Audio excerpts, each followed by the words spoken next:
जय भोलेनाथ। आप सभी का हमारे YouTube चैनल पर हार्दिक स्वागत है। आज सुने चैत्र मास की भूतड़ी अमावस्या की पौराणिक कथा। इस अमावस्या को भूतड़ी अमावस्या के नाम से क्यों जाना जाता है? ज्योतिषियों के अनुसार इस दिन नकारात्मक शक्तियां उग्र रहती हैं। मान्यता है कि चैत्र अमावस्या यानी भूतड़ी अमावस्या के दिन ऐसे व्यक्ति जिनकी अकाल मृत्यु हुई है यानी अतृप्त आत्माएं किसी व्यक्ति के शरीर में प्रवेश कर अपनी इच्छाएं पूरी करने की कोशिश करती हैं। आज के दिन उग्र आत्माएं अक्सर कमजोर व्यक्ति के शरीर को अपना शिकार बनाने में सफल हो जाती हैं। इसीलिए इसे भूतड़ी अमावस्या कहते हैं। भूतड़ी अमावस्या के दिन रूठे हुए पितरों को मनाना चाहिए। इस दिन श्राद्ध और तर्पण से उनको प्रसन्न कर शांत किया जा सकता है। पितरों को मोक्ष की प्राप्ति और सद्गति के लिए अमावस्या का व्रत रखना चाहिए। इस व्रत से व्रतधारी को अमोघ फल भी मिलता है। इस दिन भगवान शिव की पूजा भी रक्षक होती है। भूतड़ी अमावस्या पर पितरों की प्रसन्नता के लिए दान पुण्य करना चाहिए। इस दिन अन्न, गौ, स्वर्ण और वस्त्र दान करना चाहिए।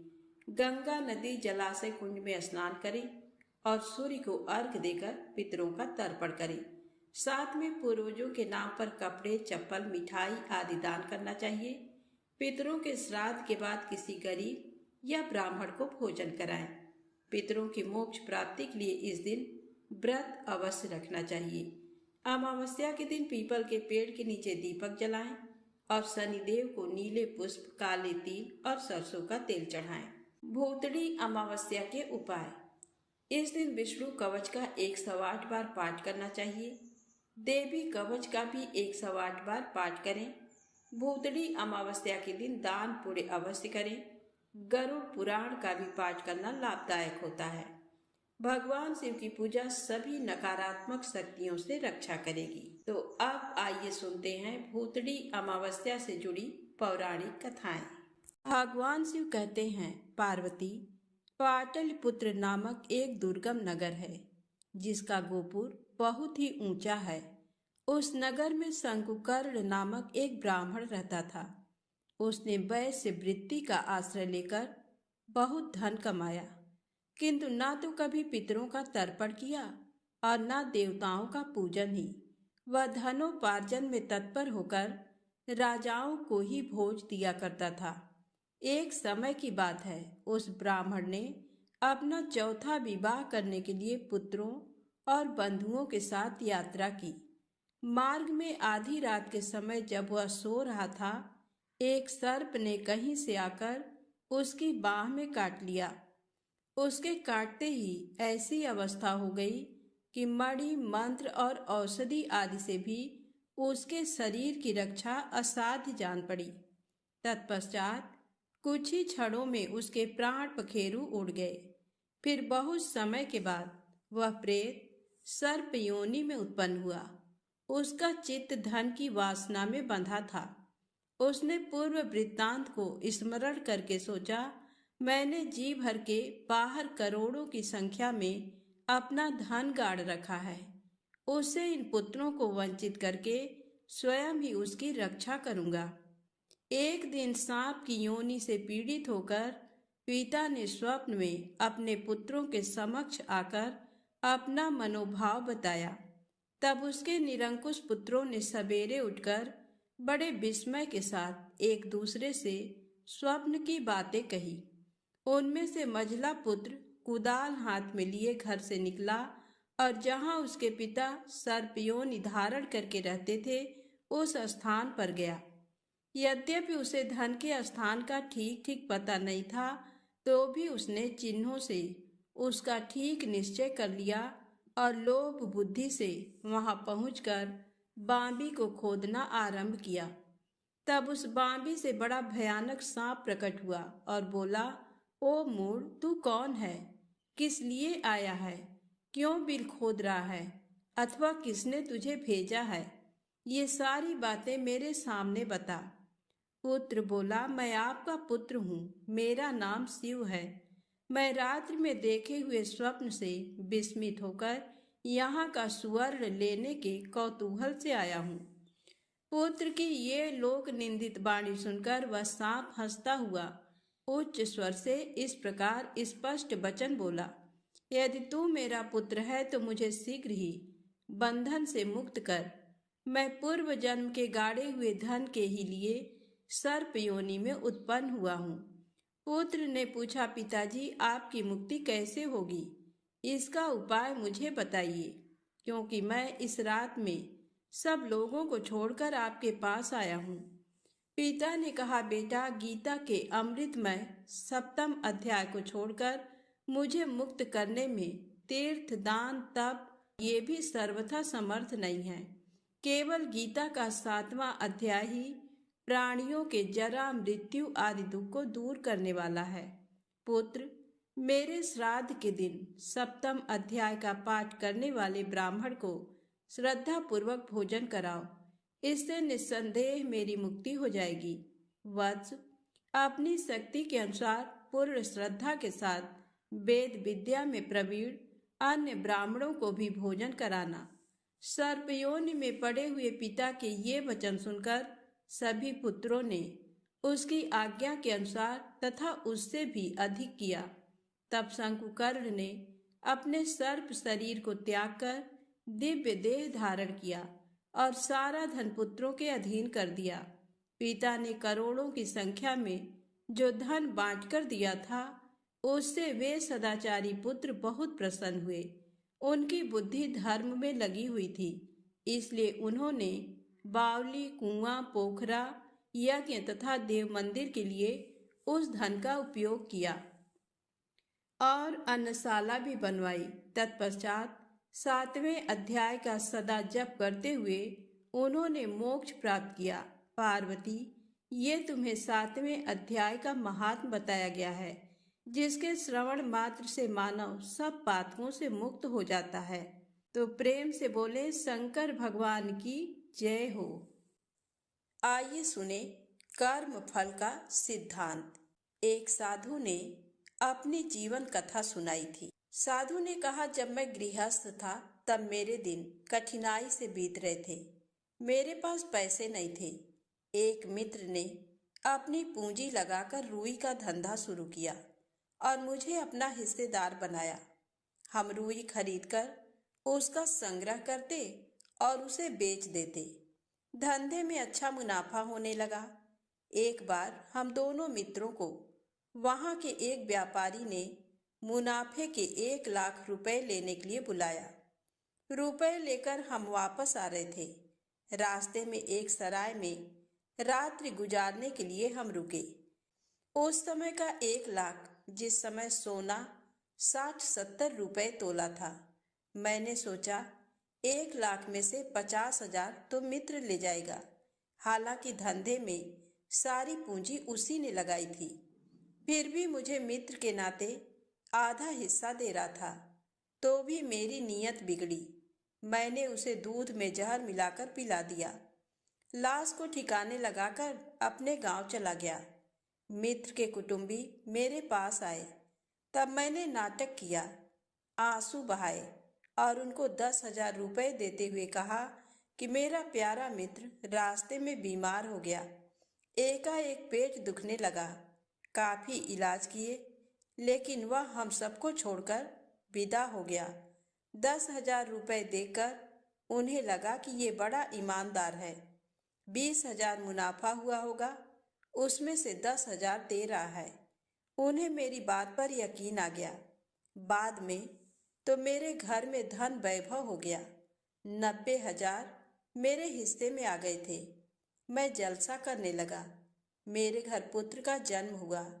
मेरे आनंद का ठिकाना न रहा। बेटा कुछ बड़ा हुआ कि वह किसी असाध्य रोग से ग्रस्त हो गया। रोग ऐसा था कि उसे स्वस्थ करने में किसी डॉक्टर का बस न चला। मैं अपने लाडले को लेकर विदेश गया।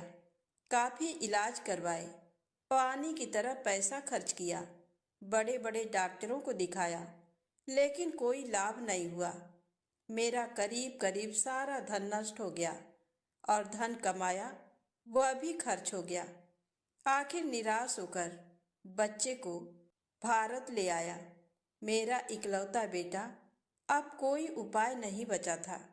डॉक्टर वैद्य हकीमों के इलाज चालू रखे।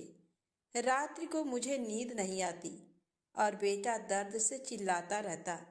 एक दिन बेटा मूर्छित सा पड़ा था। उसे देखते देखते मैं बहुत व्याकुल हो गया और विह्वल होकर उससे पूछा, बेटा तू क्यों दिनों दिन क्षीण होता चला जा रहा है? अब तेरे लिए मैं क्या करूं? मेरे लाडले लाल, तेरा ये बाप आंसू बहाता है। अब तो अच्छा हो जा पुत्र। मैंने नाभि से आवाज देकर बेटे को पुकारा तो वह हंसने लगा। मुझे आश्चर्य हुआ कि अभी तो बेहोश था, फिर कैसे हंसी आई। मैंने उससे पूछा, बेटा एकाएक कैसे हंस रहा है? बेटे ने कहा, जाने दो। हमने कहा, नहीं नहीं, बता क्यों हंस रहा है? आग्रह करने पर आखिर वह कहने लगा, अभी लेना बाकी है, इसलिए मैं हंस रहा हूँ।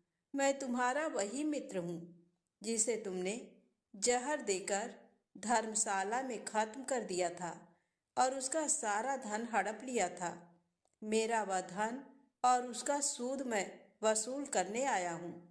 काफी कुछ हिसाब पूरा हो गया है, केवल 500 रुपये बाकी हैं। अब मैं आपको छुट्टी देता हूँ। आप भी मुझे इजाजत दो। ये बाकी के 500 रुपये मेरी उत्तर क्रिया में खर्च डालना।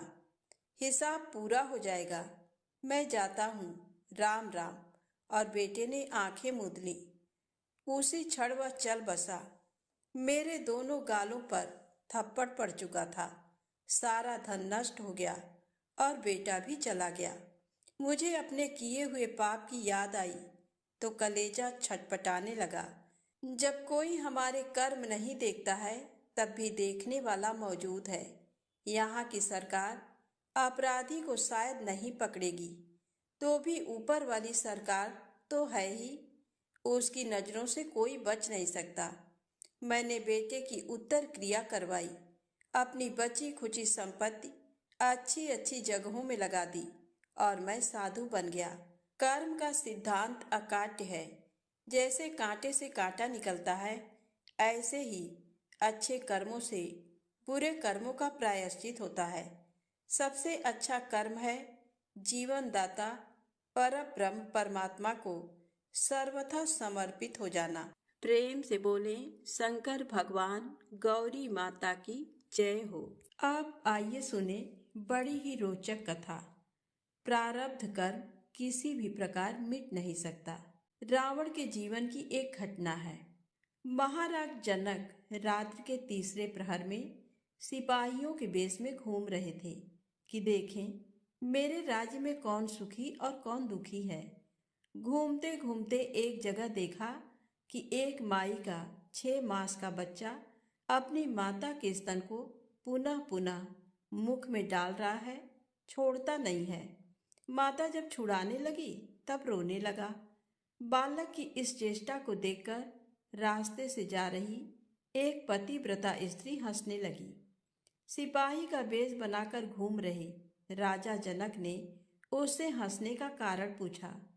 तब वह कहने लगी, मेरे पास इतना अवकाश नहीं है जो मैं तुम्हें इस बालक और माता की कथा सुनाऊं। राजा ने समय न होने का कारण पूछा। तब वह कहने लगी, आज मेरे जीवन का अंतिम दिन है। मैं नदी पर जाकर स्नान करूंगी और पति के लिए जल की गागर भरकर घर पहुंचाऊंगी। फिर मेरे मकान की छत मुझ पर गिर जाएगी और मैं मर जाऊंगी। अंतिम समय में कुछ ईश्वर स्मरण कर लूं, इसलिए मुझे जल्दी जाना है। किंतु इतना बता देती हूँ कि वह लड़का और माता दोनों रावण की राजधानी में भंगर और उसके बेटे के रूप में जन्म लेंगे और बेटे की शादी रावण की कन्या के साथ होगी। ऐसा कहकर वह चल पड़ी। राजा जनक उसके पीछे पीछे गए और बोले, मैं राजा जनक हूँ। मैं तुमसे पूछना चाहता हूँ कि तुमको कैसे पता चला कि तुम्हारे घर की छत तुम पर गिरेगी। उस स्त्री ने कहा, मैं पातिव्रत्य धर्म के प्रभाव से भविष्य का सब हाल जानती हूँ।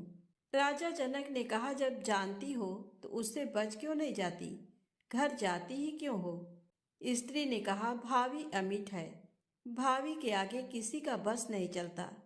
तब राजा जनक ने कहा, किसी राजा महाराजा देव दानव ईश्वर ब्रह्मा विष्णु शिव आदि का बस तो चलेगा, वे तो भावी को मिटा सकते हैं। स्त्री ने कहा, भावी के आगे किसी का बस नहीं चलता, अनेक उपाय करने पर भी भावी नहीं मिटती। अगर आपको संदेह हो तो जाकर देख लीजिएगा राजन, अब मुझको न बुलाना। राजा को बड़ा आश्चर्य हुआ, वे उसके पीछे पीछे चलते रहे। उस स्त्री ने नदी में स्नान किया और एक गागर जल भरकर घर की ओर जाने लगी। घर जाकर पति को स्नान के लिए वह गागर देकर स्वयं किसी कार्य विशेष के लिए घर के अंदर गई तो अचानक ही घर की छत गिर पड़ी, वह उसके नीचे दबकर मर गई। राजा जनक को उस स्त्री के मरने का बड़ा दुख हुआ, परंतु भावी के आगे उनका कुछ बस न चला। समय पाकर उसकी बातों को याद कर वे रावण की राजधानी में पहुंचे। रावण ने राजा जनक का बड़ा सत्कार किया और आने का कारण पूछा तो राजा जनक ने पतिव्रता स्त्री की सब बातें सुनाई।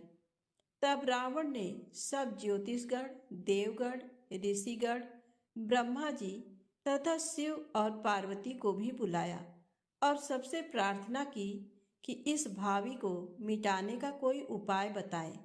तब सबने जवाब दिया कि कर्म रेखा बदलने में हम समर्थ नहीं हैं। हो सकता है कभी सूर्य भगवान पूर्व को छोड़कर पश्चिम में उदय हो जाए, अग्नि शीतल हो जाए, मेरु पर्वत भी गिर जाए, पत्थर पर फूल पैदा हो जाए, किंतु भावी नहीं मिट सकती। भाव ये है कि कर्म रेखा कभी नहीं बदल सकती। तब रावण को बहुत क्रोध आया और उसने निश्चय किया कि जब लड़की जन्मेगी तो मैं कर्म रेखा लिखने वाली विधात्री के साथ लड़ाई करूंगा। जब समय आया तो लड़की का जन्म हुआ। छठी रात्रि में रावण तलवार लेकर खड़ा रहा।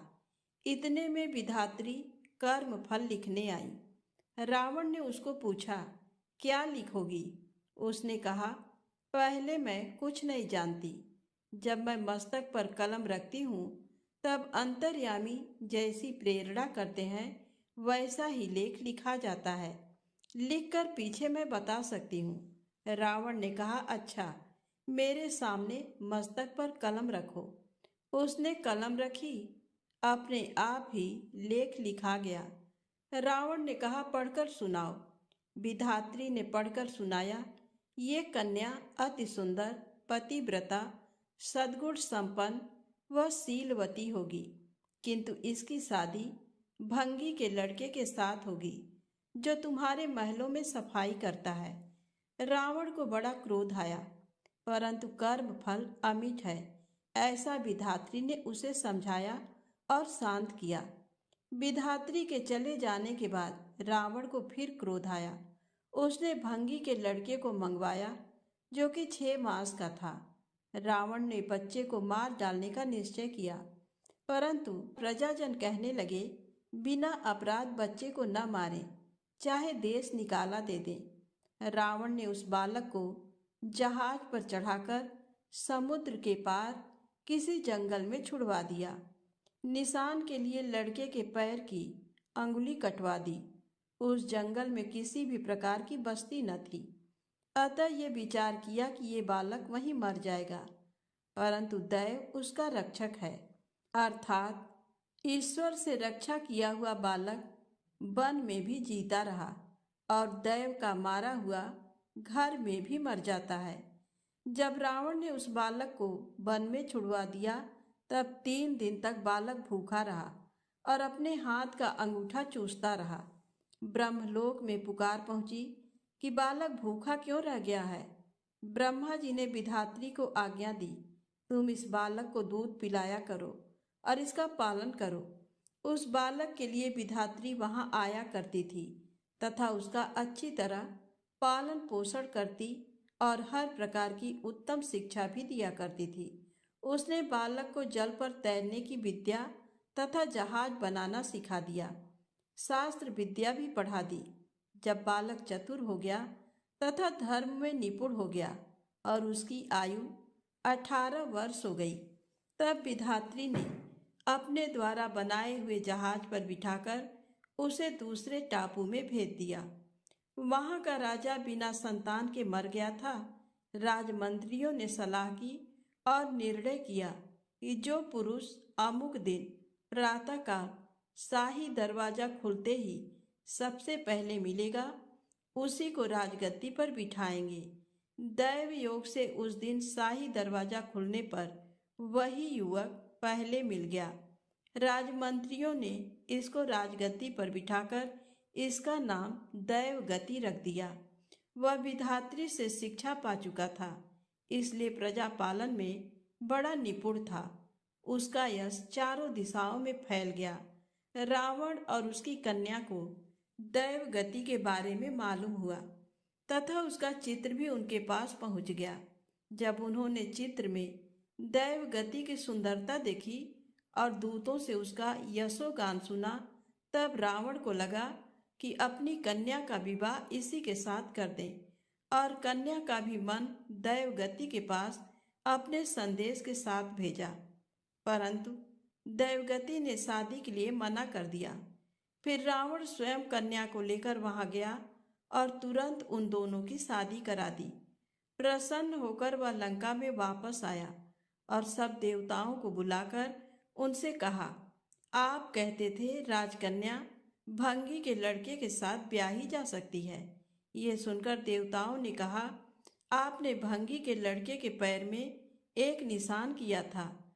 दैवगति के पैर पर उसकी जांच करें। निशान देखने पर दैवगति भंगी का ही लड़का पाया गया। तब देवताओं ने रावण को समझाया कि कर्म रेखा कभी नहीं मिटती। तो प्रेम से बोले, राधे राधे, जय श्री कृष्णा।